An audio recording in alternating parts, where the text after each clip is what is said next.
ভোগ দিয়ে প্রসাদ তাই সেবা করে, খুবই নিষ্ঠা সহকারে গুরু বাক্য রক্ষা করে।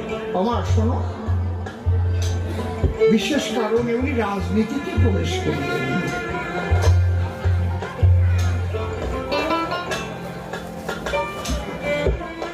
এবং মন্ত্রীও হলেন। ওনার বাবা ওনার কোষ্ঠী লিখে রেখেছিলেন আলমারির মধ্যে, খুঁজতে খুঁজতে কোষ্ঠী পেলেন, লেখেন গণক, দেখে যে ওতে লেখা আছে বৈষ্ণব হবে, রাজনীতিতে যাবে, মন্ত্রী হবে। ওই মন্ত্রী থাকাকালীন স্ত্রী কর্তৃক মুষ্ঠাঘাত, পদাঘাত রাজপথে। ওয়ে দেখে বয়েতে গুরুদেবের কাছে, বাবা আমি আজকে আত্মহত্যা করবো। কেন? এই দেখো কি লেখা, মন্ত্রী হয়ে যদি রাজপথে স্ত্রী লাঠি খেতে হয়, কোষ্ঠীতে যা লেখায় আছে দেখো এ সময় যা যা লেখছে তাই তাই চলছে। আমি বৈষ্ণব হয়েছি, আমি রাজনীতি করেছি, মন্ত্রী হয়ে গেছি, ওটাও হবে, রাজপথে আমার বউ লাই যাবে, কি যাবে? কয় তোরে যা যা বলেছিলাম সব ঠিক ঠিক মতো সাধন ভজন করিস তো?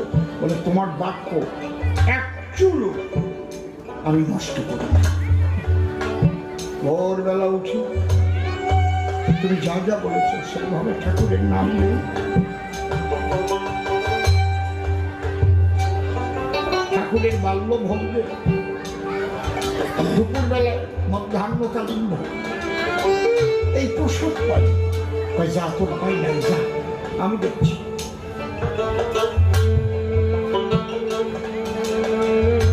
কিছুদিন পরে ওর বাড়ি বসে জ্বর হয়েছে, ইনফ্লুয়েঞ্জা জ্বর।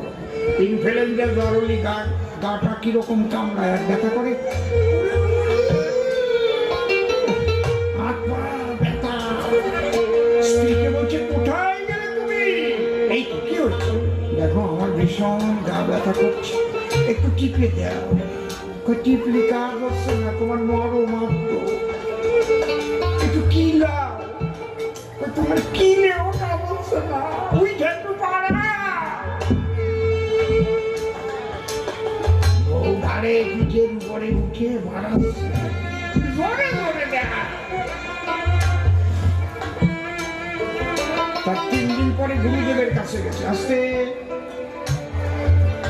গুরুদেব দেখে হাসে পারছে। বাবা আমার কিছু বিধান দেবা না? যেটা রাজপথে হওয়ার কথা ছিল সেটা তো ঘরে বসে গেছে। তোর বউ তোরে লাইখাই নাই, খিলাই নাই, তোর জ্বর হয়েছিল না? হ্যাঁ তো ওইটা খাইতে গেছে।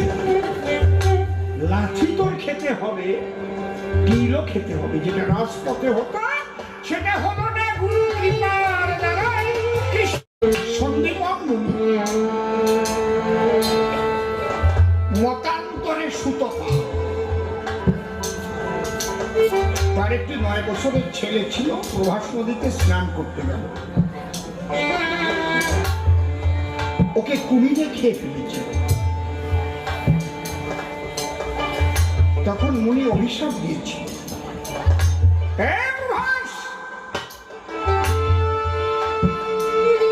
বিনা বসে আমার পুত্রকে করলি বিনাশ, তবে অভিসম্পাত করে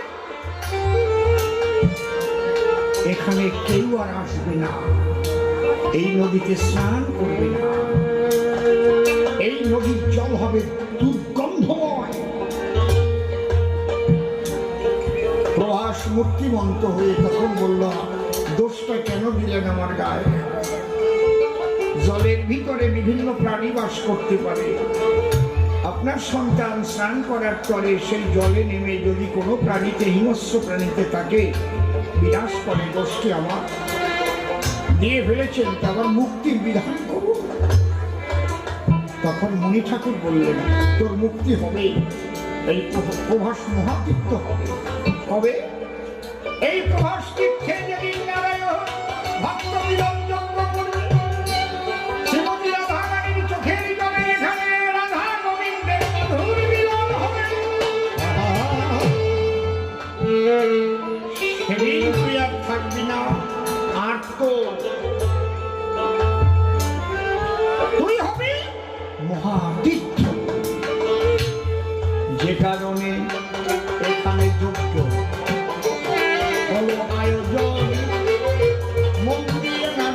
তুমি করিও শোভন। তাই না হলে এই যজ্ঞ বৃন্দাবনে হতো। এখানে যজ্ঞ করিতে আবির নিয়েছেন শ্রীকৃষ্ণ মন্মথ।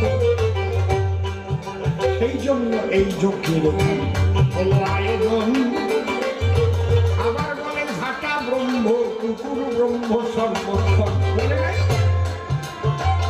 যে সবই তো এক ব্রহ্ম, তাহলে কুকুরও ব্রহ্ম, ঝাঁটাও ব্রহ্ম। ঝাঁটা ব্রহ্ম, কুকুর ব্রহ্মরে মানি, সেটাতে দোষ কি? বলে নাই নাকি? ঠিক বলছে। ঝাঁটা ব্রহ্ম, কুকুর ব্রহ্মরে মানিছে, শিব ব্রহ্ম অভিশাপ দিয়েছে। সেই অভিশাপে আজকে যশোদা ব্রহ্ম দাঁড়ে আসছে, দাড়ি ব্রহ্ম, সরি ব্রহ্ম করে যশোদা ব্রহ্ম করে আঘাত। কি বাবা কায়দা আছে, কত সোজা না। এটা দিয়ে ওটা কাটাই যাওয়া তো সকলেই তো ব্রহ্ম। ব্রহ্মের খেলা চলেছে, অমান্য করো কেন? অভিশাপে দাড়ি বেড়েছে গলিত অবস্থায়। একটা ছোট্ট কথা বলি, শিক্ষামূলক। এক গুরুদেব ব্রহ্মজ্ঞ মহাপুরুষ, তিনি সবসময় বলেন অন্ন ব্রহ্ম, জল ব্রহ্ম, অগ্নি ব্রহ্ম, বায়ু ব্রহ্ম, মৃত্তিকা ব্রহ্ম, বৃক্ষ ব্রহ্ম, ফল ব্রহ্ম, সব ব্রহ্মময় জগৎ। ওনার শিষ্য একজন তেরা শিষ্য। শিষ্য মনে মনে ভাবতেছে তাহলে তো গুও ব্রহ্ম, সবই যদি ব্রহ্ম, তাহলে কি গুও ব্রহ্ম? শিষ্য ভাবতেছে আজকে গুরু সেবায় আর ভাত তরকারি দেবো না, গু নিয়ে দেব। গুরুদেব গু ব্রহ্ম। কি কত হারাম জানা! এই কেউ গুরুকে দেয় গু খাবার? তোমার নাকের মধ্যে দ্বন্দ্ব ঢুকে গেল। একদম কাজাল প্রদীপ ধরাইয়ে ধূপকাঠি কেটে নিয়ে মালা ফুলের দিয়েছে আনিয়ে এক থালা গু আনিয়ে দিচ্ছে। গুরুদেব এ কি করেছিস? গু ব্রহ্ম সেবা করো বলতে। তুমি তো মনে থাকো ইচ্ছা বলবো গেলাম মনেও তো দেশে বলো না তুমি সব গু ব্রহ্ম। ওরা একটু পেড়ে পেড়িয়ে ওটা জল ধরিয়ে কলের আর ওতে খালি থাকে না জল, আর লঙ্কার বেশি থাকে না কয়টা। কি কুষ্টিয়া তাই গেলাম বলে কি দেখবে। এবার গুরু কয় তুই এই কাজ করতে পারবি, দিয়েছিস যখন খাবো। ব্রহ্ম সঙ্গময় দেখ খাচ্ছি, আমি তো সিদ্ধ মহাত্মা। এই দেহ ছেড়ে দিয়ে পঞ্চে পঞ্চে করে লয়, আবার একটা শুকরের রূপ ধরল সেই জায়গায়।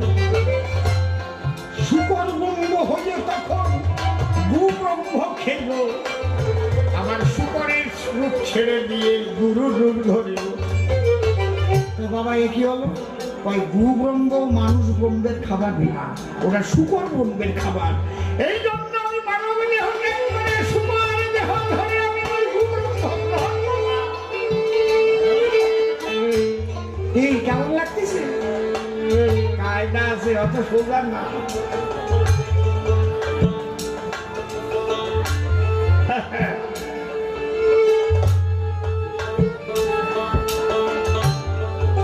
একজন নতুন বিয়ে করি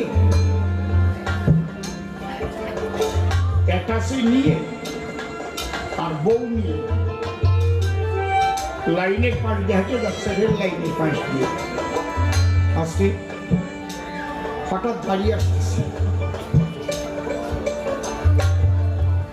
স্বামী বলছে বউকে এই তুই যে কার সাথে বিয়ে করেছিস জানিস? এখন আমি ইচ্ছা করলে এই জায়গায় গাড়ি একদম স্টার্ট বন্ধ করে দিয়ে থামাই দিয়ে তুই কি করি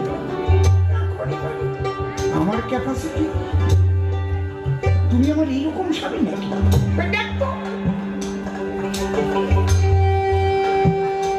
তাই দেখাও তো কি করে গাড়ি থামাও।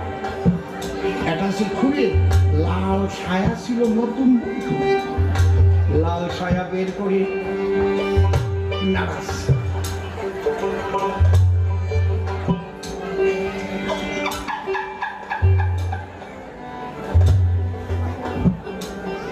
গাড়ি নাড়াচ্ছে, ড্রাইভার বন্ধ করে দিচ্ছে, থামিয়ে দিচ্ছে।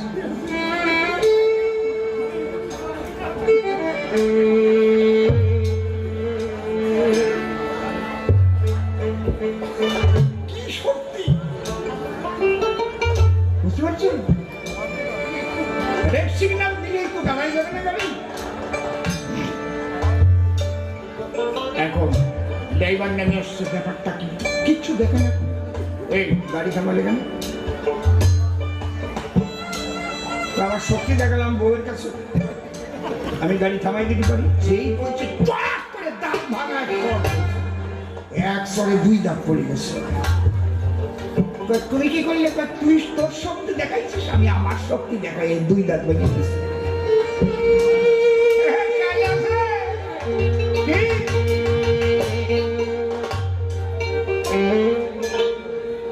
তুমি জাটার বাড়ি দেবা, তুমি বেতের বাড়ি খাবা না,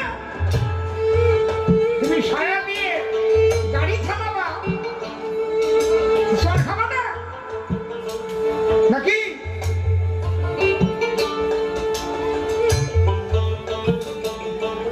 বিচারক যখন বিচার করে, মা বাবা ভাই বোন এইগুলো দেখে বিচার করে, কতক্ষণ তাই সে বিচারক হন, হাকিম হয়। আর একটা কথা বলে দিই, কর্মফল কোনো সময় লঘু হয়, সাধু সঙ্গের দ্বারায় গুরু কৃপায়। আগুনে পুড়ে যাওয়ার কথা ছিল, সেখানে শ্যাক লেগে কর্মফলটা কেটে, কিন্তু অভিশাপ কখনো খণ্ডানো যায় না। দুটো জিনিস আপনাদের বুঝিয়ে দিচ্ছি, কর্মফল কেমন আর অভিশাপ কেমন, খুব লক্ষ্য করে শুনবেন। এক সাধু, তিনি হঠাৎ কোনো কারণে, সাধু বৈষ্ণব আর কি, গুরুমুখী মানুষ, বাড়িতে মন্দির আছে, প্রসাদ ভোজি, বাইরের কোনো কিছু সেবা করে না, যা ভোগ দিয়ে প্রসাদ তাই সেবা করে, খুবই নিষ্ঠা সহকারে গুরু বাক্য রক্ষা করে। আমার শোনো, বিশেষ কারণে উনি রাজনীতিতে প্রবেশ করলেন।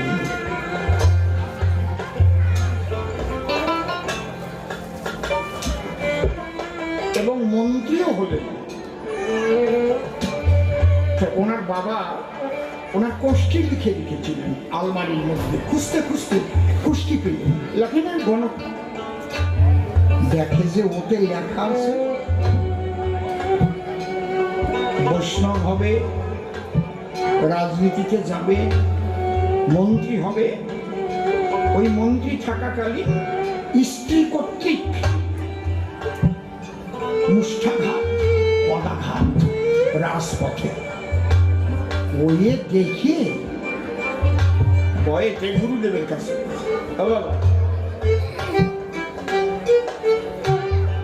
আমি আজকে আত্মহত্যা করব। কেন? এই দেখো কি লেখা, মন্ত্রী হয়ে গেল রাজপথে, স্ত্রী লাঠি খেতে হয়। কোষ্ঠীতে যা লেখায় আছে দেখো, এ সময় যা যা লেখছে তাই তাই বলছে। আমি বৈষ্ণব হয়েছি, আমি রাজনীতি করেছি, মন্ত্রী হয়ে গেছি, ওটাও হবে, রাজপথে আমার বউ লাইট যাবে, কি যাবে? ওই তোরে যা যা বলেছিলাম সব ঠিক ঠিক মতো সাধন ভজন করিস তো? বলে তোমার বাক্য এক চুলো আমি নষ্ট করি না। ভোরবেলা উঠি, তুমি যা যা বলেছ সেইভাবে ঠাকুরের নাম নিয়ে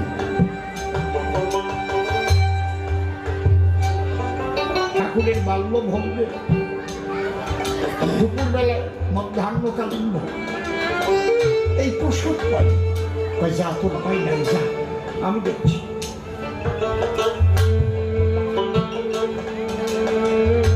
কিছুদিন পরে ওর বাড়ি বসে জ্বর হয়েছে, ইনফ্লুয়েঞ্জা জ্বর।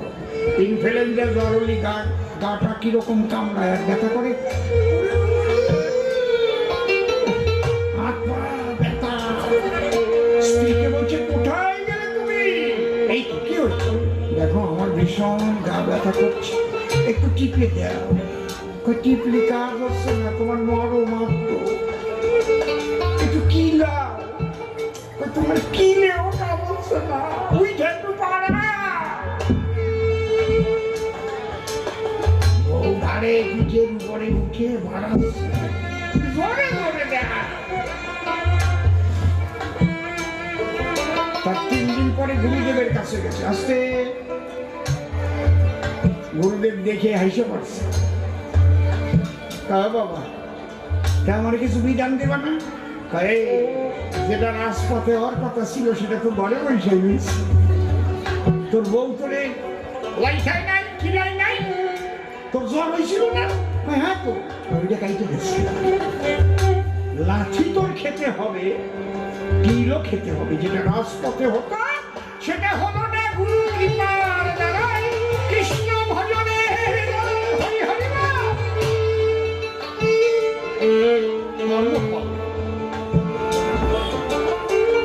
ভজনে থাকবে সবাই, গুরু বাক্য রক্ষা করবে।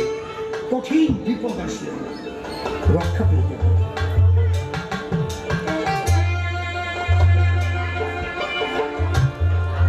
কঠিন বিপদ থেকে রক্ষা তিনি বাঁচিয়ে দেবেন, এতে কোনো ভুল নাই।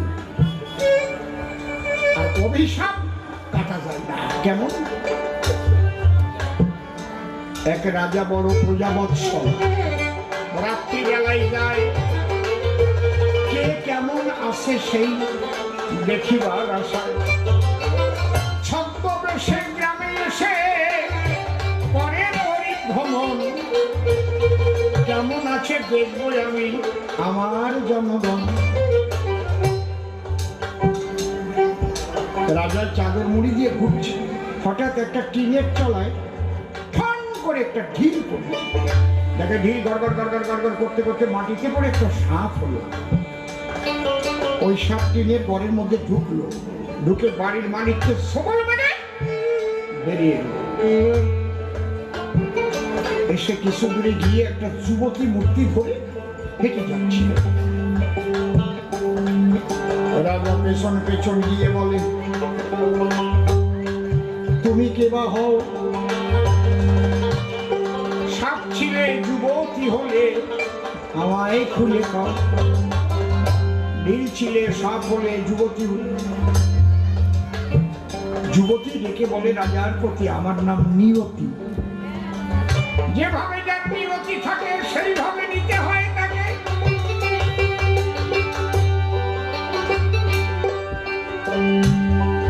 আচ্ছা আচ্ছা নিয়তি, তুমি সব জানো, মৃত্যুর পরে আমার অবস্থা কি হবে বলতে পারো? বলছে তুমি দেখবে না শুনবে? বলে দেখাও। বলে চোখ বন্ধ করে আমাকে স্পর্শ করো। স্পর্শ করেছে, হঠাৎ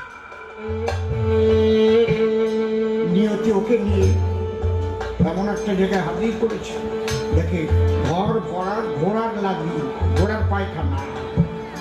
হয় তুমি মরণের পরে থেকে এই ঘরে ঘোড়ার লাগি খাবে।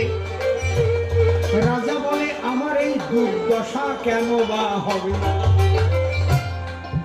এই দুর্দশা হবে তার কারণ আছে। কি? তোমার বাড়িতে ঠিক মধ্যাহ্নকালীন সময় দিবা ভাগে একজন ভিখারি এসেছিল,